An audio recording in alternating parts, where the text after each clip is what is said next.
episode of the Good Dram Show with me, Chris Goodrum. Okay, this afternoon we've got quite an interesting little tasting. As you can see from the title page, we'll be looking at the new limited edition range released by the Tomatin distillery called 5 Virtues. But before we get on to that, I have an announcement. It's competition time.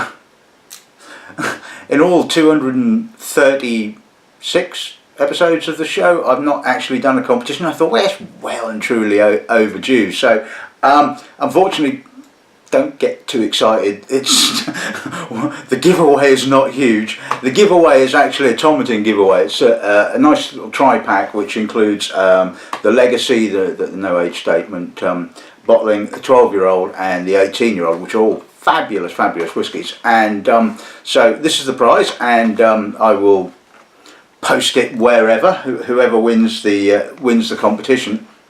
And I suppose you want to know what the question is. Well, the competition has got two parts to it. The first part is the simple bit. It's basically all I require you to do is just go and like the Gauntlet's Whiskey Facebook page. So that's the easy bit of the competition. The not so easy bit of the competition is the actual question, and the question relates to the title page, or title image, shall we say, of this week's episode of the show, which I'll run again so you can have another look at it.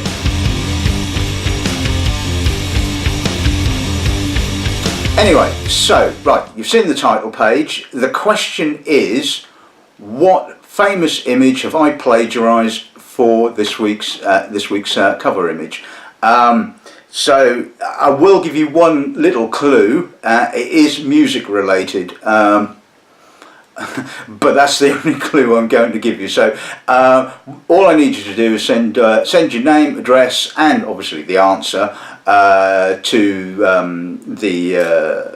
to my email address at work, which should be hopefully coming along the bottom of the screen or stopping along the bottom of the screen or something like that as I speak.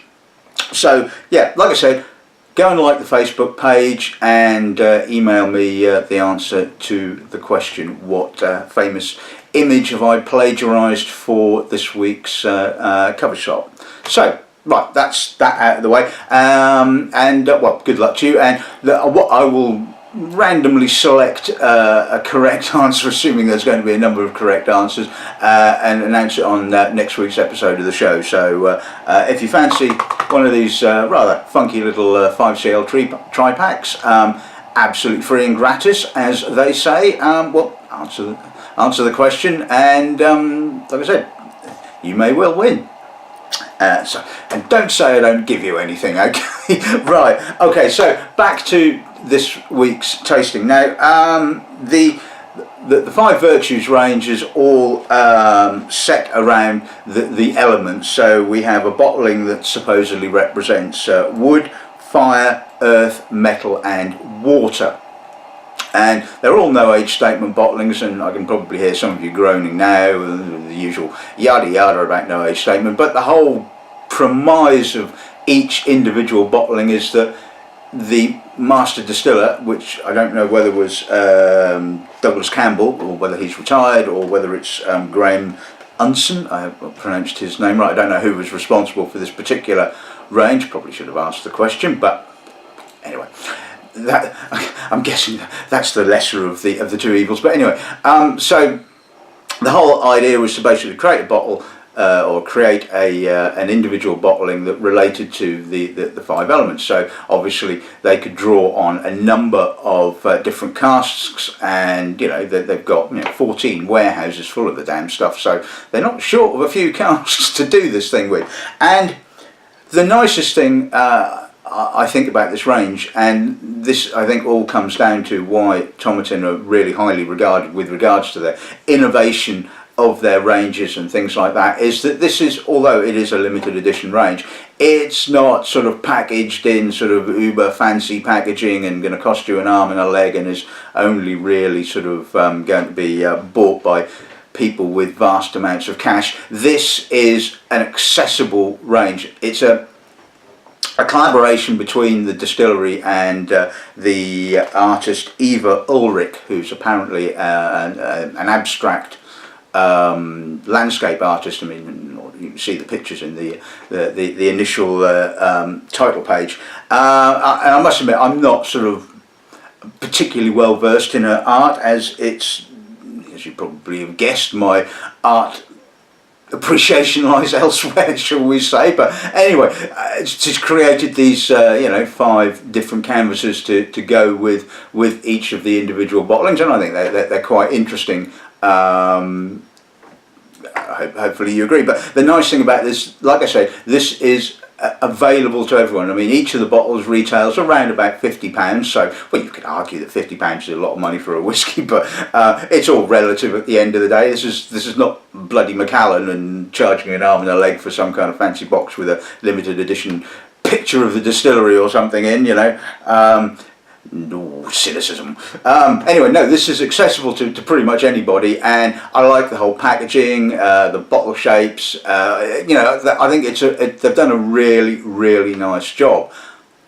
But of course, we're not here to talk about the packaging and the fanciness and all the waffle and all that kind of stuff. We're here to say what the whiskey tastes like, because that, to me, is, as you well know, the most important part of of being a whiskey taster. You know, like I said, you know, if your whiskey is rubbish, it makes no difference how it's dressed up. But I don't think it's going to be rubbish. I mean, I've tasted enough Tomatin now to know that certainly one thing they don't release is poor quality whiskey. We might have had the odd disagreement out of the odd bottling that I'm not particularly that keen on, like the 15-year-old for argument's sake, which has never been a big fan of. But it's just a small thing, isn't it? So anyway, let's wrap this a little bit up, and I'll introduce this afternoon's lineup.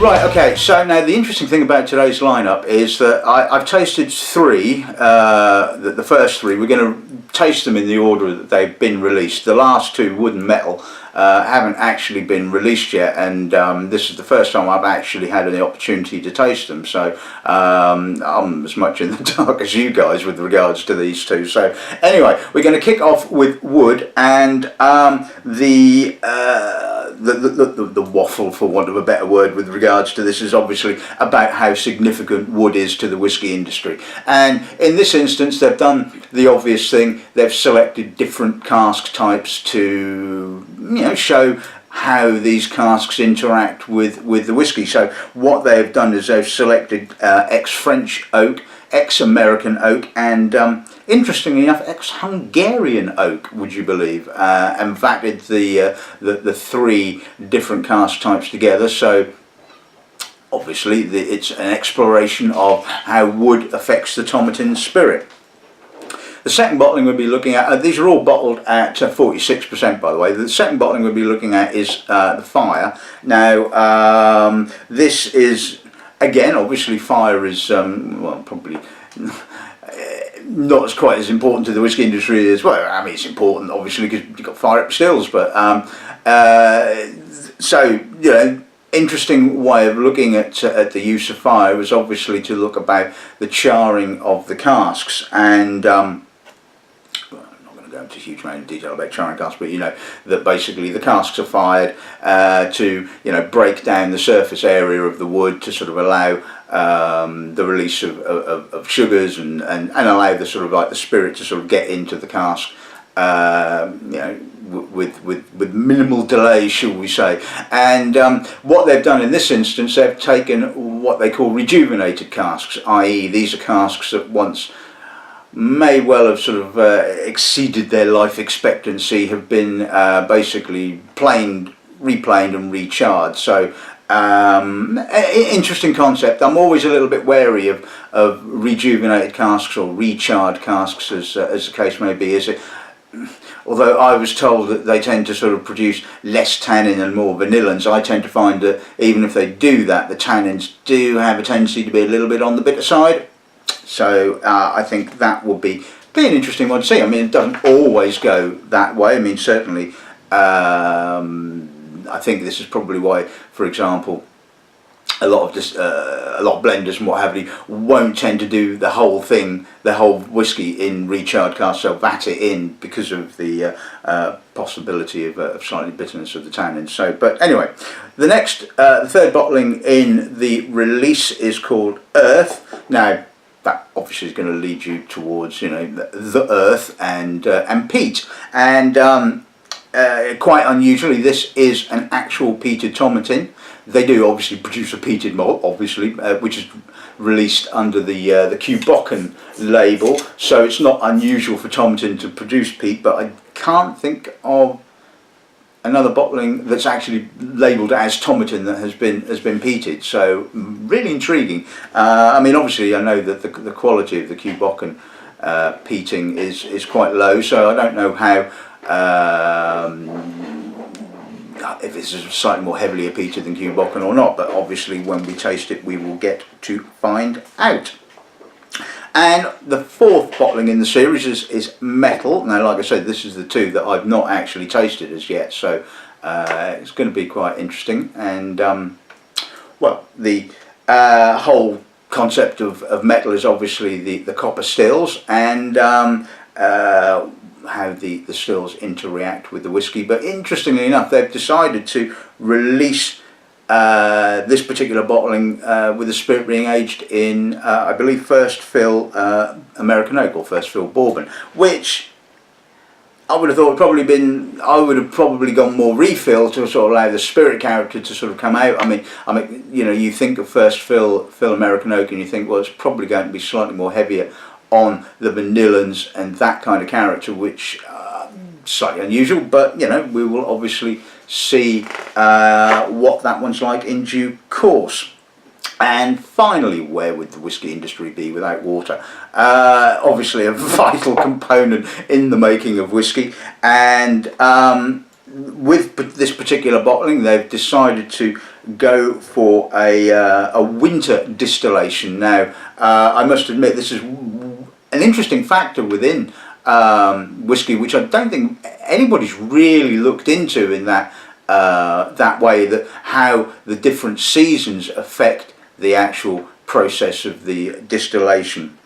According to the waffle, the winter distilled spirit has reduced contact with the copper stills and enriches the final flavour. So I'm not quite sure why that would be. Maybe it's because the stills are colder, and therefore one would imagine you'd get greater reflux. I mean, I don't know. I mean, it's just scratching at the surface here, but apparently that's the reasoning behind that. It kind of seems to imply the other way around, that maybe the distillation goes quicker, so you get more of the heavier oils coming over into the final spirit. So anyway, I think this is going to be a really interesting tasting, and like I said, I'm certainly looking forward to tasting them all with you in actual fact. But the last two are going to be equally, well, probably more so interesting, as I've not tasted them yet. So anyway, I'm going to shut up now because I think I've spoken for long enough, and you probably want to know what the whiskey's like. So let's make start.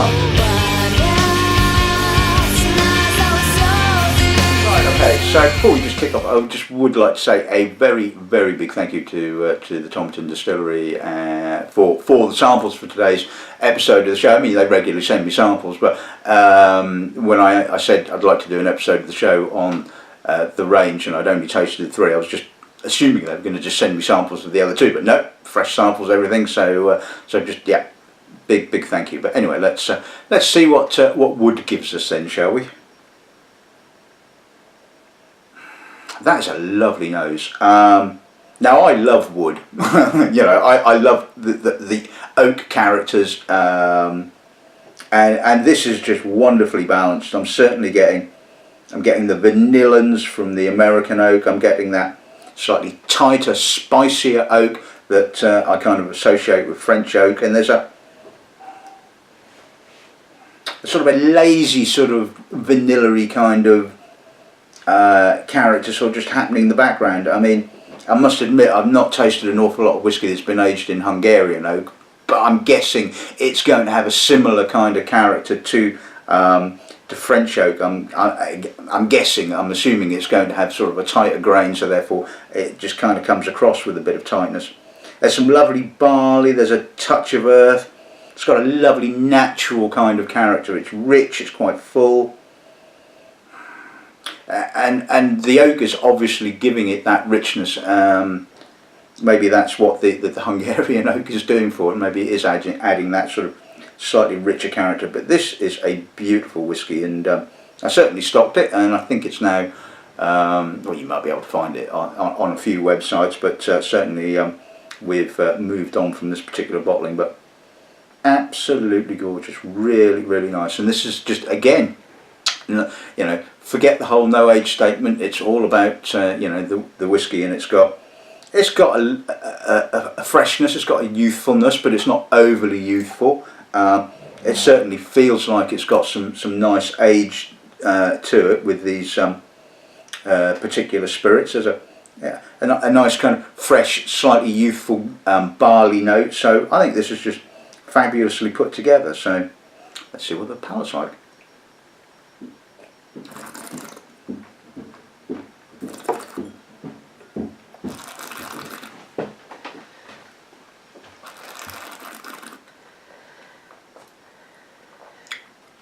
Quite rich, quite juicy, quite a lot of tannin in actual fact, but the tannins are quite soft. There's a little bit of treacle, there's a little bit of that spicy kind of French oak tannin, there's a touch of vanilla. Oh, it's got a spicy aftertaste. That's really, really nice, really well put together, and again shows a little bit of maturity, but it's really quite robust. And I mean, I know the 12-year-old Tomatin has got quite a nice robustness to it, but that character is kind of generally comes from the use of the sherry casks. So again, like I said, I'm guessing that the Hungarian oak is certainly adding this to this robust feel to the whiskey. So really good start, I think.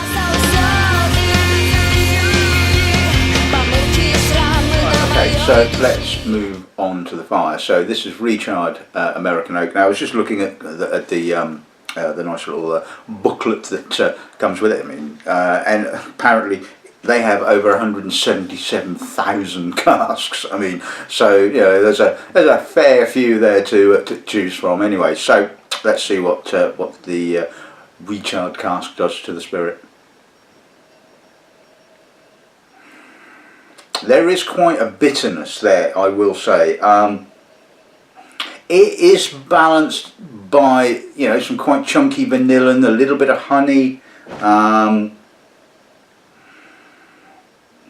There's a touch of spice. And again, it's quite rounded, but that bitterness is. I mean, it's not like some recharred aged whiskies that I've tasted that have felt like the oak has been forced. It doesn't feel quite like that at all, but it's a almost lightly peated note sort of hovering in the background as well. I don't think they've used peated spirit, but it just kind of just has that just there in the background. There's some barley, again, like I said, honey. It's crisper and fresher, and it's slightly more focused, less broad than the wood bottling, as you would expect. Let's see what the palate gives us.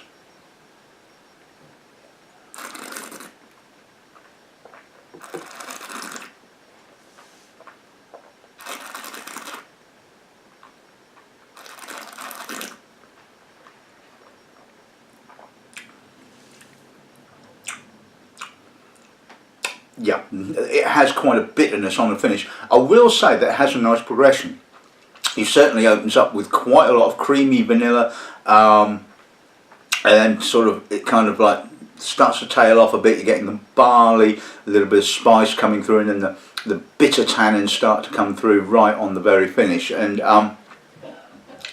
the first time I tasted it, I wasn't overly enamoured with it. I didn't think that it had quite enough sweetness to sort of balance up that bitterness. On retasting it, I think I might have been a little bit hard on it the first time. Yes, there's some bitterness, and I never it doesn't bother me. A little bit of bitterness from the oak, certainly, and it, more often than not will come through on the finish, and I've got no issue with that. I like a little bit of bitterness, a bit of grip. You know, I don't want it to be all soft and you want a little bit of at the end of your whiskey, and on this tasting, I think the balance just feels slightly better.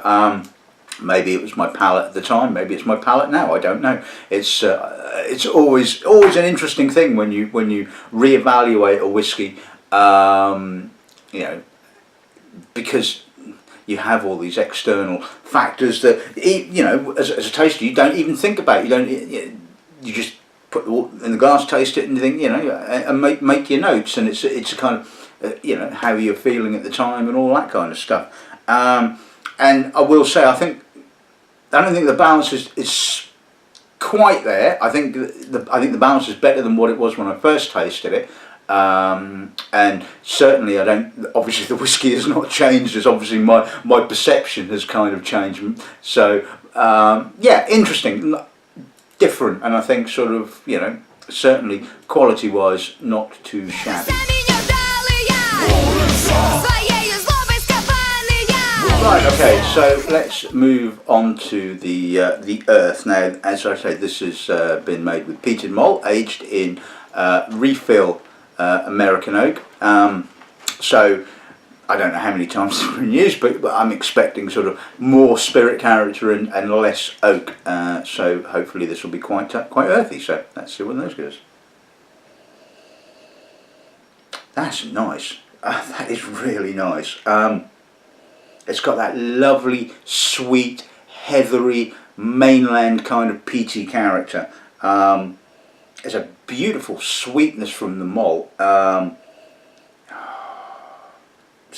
Very, very slightly honeyed, not as honeyed as some Tomatin bottlings that I've tasted, and the peat is actually quite heavy. But again, it's not all the main focus. There's certainly some lovely barley character, there's some sweetness, there's a touch of oak. It's more kind of less about the vanillins and more about the kind of structure that the oak has added. And this is the thing with refill casks.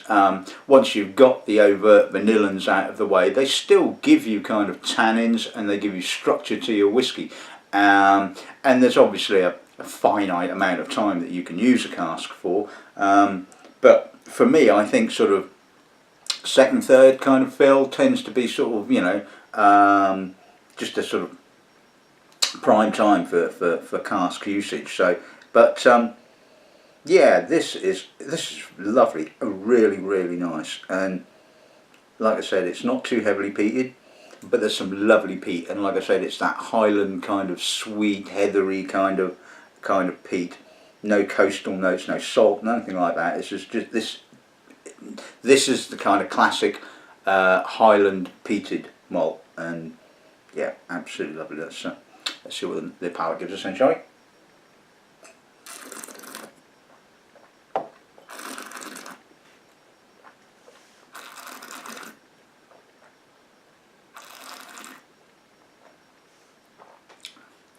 A little bit more heavy on the oak on the palate, a little bit more creaminess, vanilla, quite succulent, mouth-watering, lovely notes of barley and apricot and apple. The peat kind of comes through right on the finish and has that lovely kind of dustiness, less sweet than the nose, and like I said, more dusty.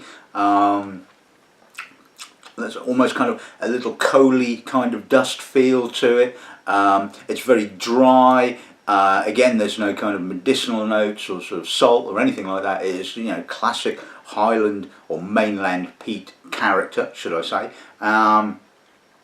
And again, not too heavily peated, just the right amount of peat. I mean, although if you don't like peat, then you're never going to like peat, are you? But for me, just really fabulously balanced and absolutely gorgeous. Really nice.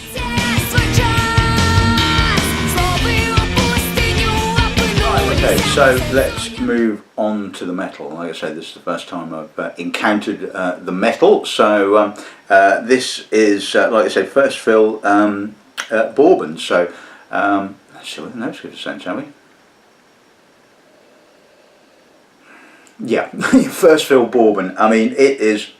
There's a lot of wood notes here. There's banana, there's coconut, there's toffee. But the spirit feels quite estery as well.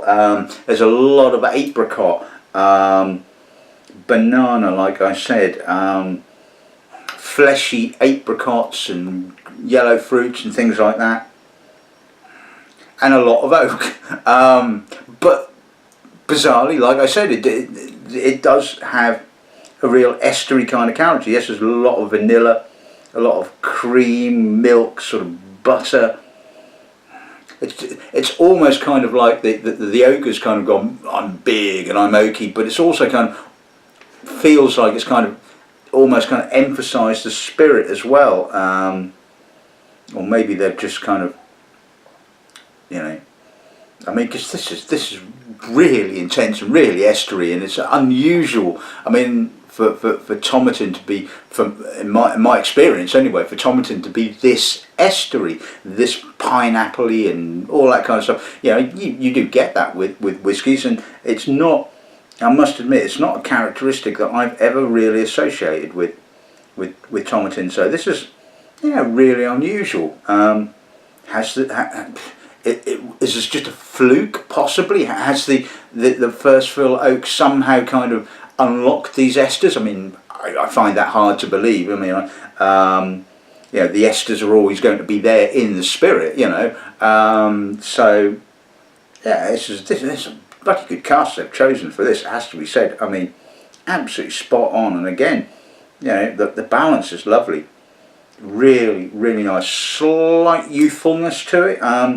Well, quite youthful in actual fact, but again, we're not talking sort of, you know, too young. We're not talking sort of fainty notes or anything like that. You know, this is absolutely spot on, and I think this is one of the nice things about Tomatin. It does seem to sort of get away with being used at quite a young age. But yeah, let's see what the palate gives us.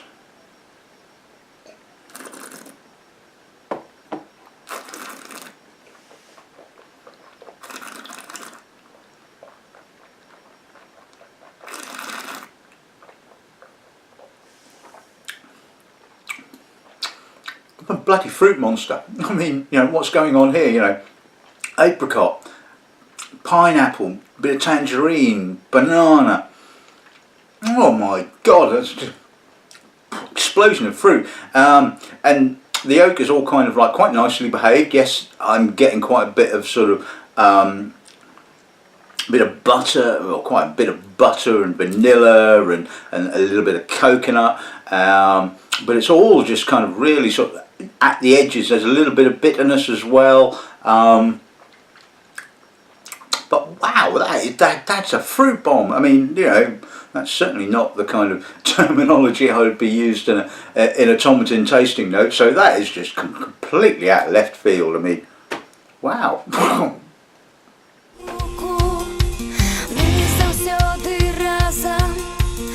Right, okay, and finally onto the metal. Now, there's a possibility there might be a bit of sherry cask in this. I mean, certainly looking at the colour. I mean, admittedly, the colour is close to the colour of the a little bit darker than the wood bottling. So, like I said, this is a winter distillation, which is supposedly you know, what they've associated with water. And it does feel like there's a bit of sherry there, a little bit of spiciness, a little bit of dried grape. It's got an edge to it. It feels more classically Tomatin, if you see what I mean. There's a bit of barley, bit of crisp white fruit, touch of honey. But it's definitely got some spiciness, and it definitely feels to me like it has some sherry notes going on there. And I'm hoping I've got absolutely no bloody idea, but to me it certainly says there's a bit of sherry going on there. And I must admit, I mean, Tomatin do seem to sort of use sherry quite sparingly and quite balanced. You there never seems to be a sort of like an OTT sherry monster approach to their whiskies, although obviously some of their older stuff tends to sort of have a little bit more sherry cask. But yeah, getting a little bit of prune, bit of dried grape, but it's got a, dare I say it has a kind of, no, this is kind of an analogy, sort of like, all kind of creeping in. It has a wintry feel to it, a sort of, I don't tend to use this kind of flowery terminology when I'm doing tasting notes, but it feels icy, it feels crisp and icy and wintry, and I don't know whether this is kind of, like I said, the sort of the whole name of it influencing my perception, but it has a freshness to it, and yeah, lovely, really nice. Like I said, this feels more like classic Tomatin, and yeah, that's nice. That's really impressive. Let's see what the palate gives us.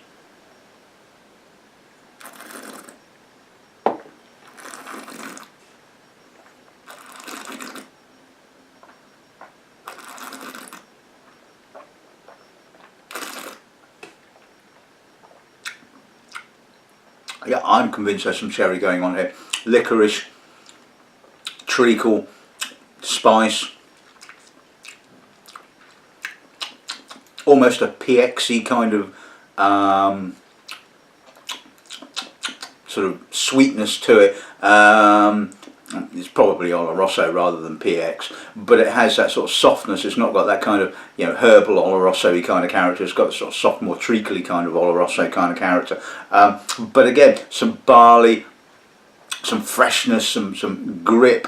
Yeah, that's really nice. And you know what I would love the distillery to do, and I don't know whether they're going to do it, is to basically do a gift pack with 5 CL of all the 5, because this is a fascinating tasting. This is a fascinating look into how different one distillery's bottlings can be, and it doesn't take a lot, cask types and things like that, to sort of like tweak the character of a distillery, and this is great. But anyway, kind of coming back to the water, more kind of, like I said, feels more like the 12-year-old. It's not quite as old, I don't think. I don't think the spirit is overall as old as 12 years old. I mean, certainly feels like there's some mature sherry cask, matured spirit in there, but there's certainly some youth as well. And I think all of these bottlings just go to show, it shows the blender's art. And it also shows that just age just doesn't matter. It is irrelevant. It's just what is the whiskey like in the glass, and the whiskey in the glass is damn good.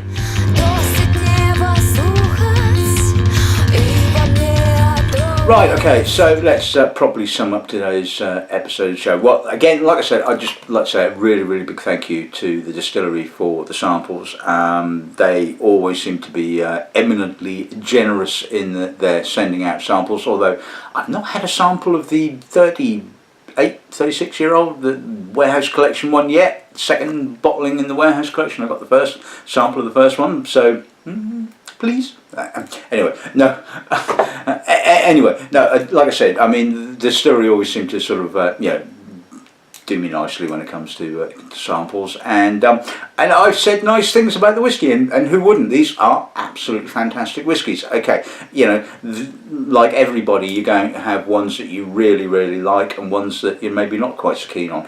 I love the wood. I love all the wood, the different wood characteristics that have come through in that. I think that is just absolutely spot on. Less enamoured by the fire, although, like I said in when I was tasting it, I think the balance is slightly better than what I perceived it to be the first time, but I'm still not a big fan of that. But yeah, interesting experiment nevertheless. The Earth, love that one. I love the peated malts anyway, but like I said, this was just classic Highland peat, just mainland peat, and this is what I say to customers when they go, I want a peated malt, I want an Isla, and I'm going, well, have you thought about from other areas of Scotland, peat from other areas. It's not all about the Isles. There's some interesting Highland and Speyside peated malts that use mainland peat, and it has a completely different character. And I've looked into all of this, and it's, it's a fascinating subject. But anyway, coming back to the whiskey, that is bloody good. The metal, like I said, it's Tomatin as you've never seen it before. I mean, I've certainly not come across such an estery and fruity bottling from the distillery. And like I said, even so, it was aged in first fill American oak, and I was expecting it to be, that's a bit of an odd one to do. You're talking about the sort of, the metal contact, and you're sticking it in first fill American oak, and it's going to be blanketed in vanilla. But no, not at all. It just seems to have been an explosion. That's bloody good. I really like that. And the water, another lovely bottling, and it's quite nice to sort of see that the final release is kind of more akin to Tomatin as we know it from, say, the 12-year-old, and the classic kind of vatting of American oak and sherry cask. And please don't tell me there's no sherry cask in that, because I mean it certainly tastes like to me that there's some sherry going on in there. And anyway, that, like I said, if the distillery wants to carry on being innovative, I would suggest for Christmas, it's probably a bit late now, they've probably got all their Christmassy stuff kind of sorted out, but I would basically do 5 cl of each of these and allow people to basically do exactly what I've done, to just see that the range and the how all the sort of different components of whiskey affect the end product. But I think this has been really, really interesting. And like I said, a big thank you for the distillery.